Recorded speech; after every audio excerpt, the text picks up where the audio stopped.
In primetime news this evening, 6 more public officials referred for investigation by the Integrity Commission for possible illicit enrichment or giving false information. In-drive taxi operator charged in connection with kidnapping and murder of UTech student. And opposition slams government on dead baby saga.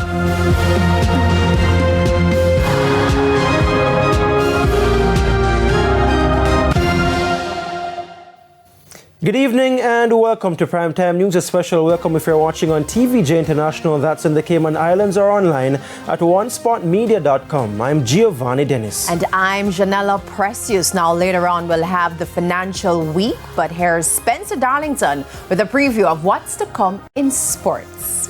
Thank you very much, Janella. Well, we're getting ready for the 100-meter semifinals at the National Championships.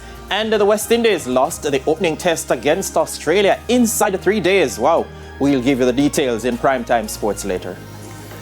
Surprise, surprise, the West Indies lost against Australia. They were just as in mini newsroom instead because I'm always a critical fan of the West Indies. Anyways, there's also sports commentary and E-Prime in this newscast, but Romina Robinson is here with a preview of what's to come in weather.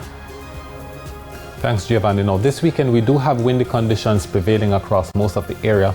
There's a good chance that we do get some shower activity, especially across eastern parishes on Monday. And Gio, before the break, here is our feedback question for this evening. And we're asking? This evening we're asking what more can be done to improve the country's maternal mortality rate. You can share comments online, facebook.com/televisionjamaica and on X at TVJ News Center. Please stay with us. Primetime News returns right after this break.